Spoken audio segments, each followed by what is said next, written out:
The Real Lives campaign is there to try and open people's eyes and see that it's not just the negative that people like to talk about, that there is positive there too, and there's some really fantastic stuff going on that other areas don't actually have. No, I know that we're trying to regenerate Wythenshawe and make it a better place for people, and just trying to get all the inspirational people around Wythenshawe to show that it's not a bad place and good things do happen here. The Real Life campaign is because it's given a positive image of Wythenshawe. I think other people will want to do activities here or go to college here. Because for many years we've suffered from a lot of negative publicity from the old days, and they've forgotten that we've moved on. I thought, well, this would be a really great experience for local people like me who've been volunteering for years and been involved in the community to show that that perception isn't really true. There is still a long way to go and a lot of work to be done. I mean, the things that go on, the colleges that's been built, we've got at least 3 industrial estates here.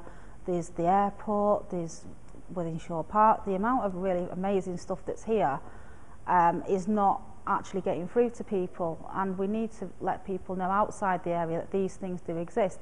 The ambassadors are really at the heart of the campaign. I'd say they're the most important part of the campaign because they're the people who take the message out widely for us, and they're the real people who know what it's like in Wythenshawe and can give the real stories. Because I'm from Wythenshawe, I know the area. I was brought up well here. This is where I'm from and my home, and it's just nice to give something back.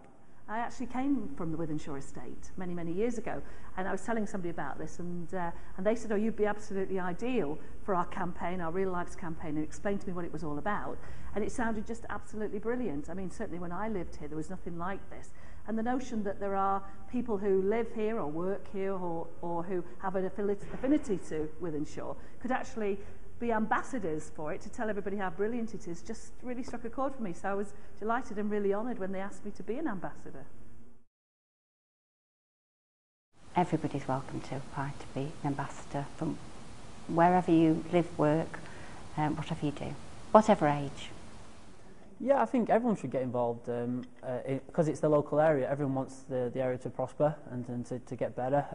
And yeah, if anyone does any kind of sport, anything in the community, it's always a good idea to get involved. Young people should be involved in the Real Life campaign because they're the future of the area. If you're really keen about being proud of where you live, I've just said people don't shout loud enough. Most people are proud of where they live. Get together, become an ambassador. It's not hard work. It's just about explaining to other people what we do and why we are as good as we are today. When I first became an ambassador, there wasn't that many people that were actually doing it. So, it's quite nice to be thought of that you could represent your community in a good way. It might be somebody who's working in one of the local schools, it might be somebody working in the community, maybe somebody at my hospital. I mean, there might be a potential ambassador there and I need to find them and persuade them that it's a good thing to do. It's all about flying the flag for the community that we live in and that we serve. It does sort of like broaden your horizons a little bit and makes you do things that you wouldn't generally do, so it's an experience. So if somebody asks you, grab the chance. It's a great opportunity to tell people about how wonderful this place is.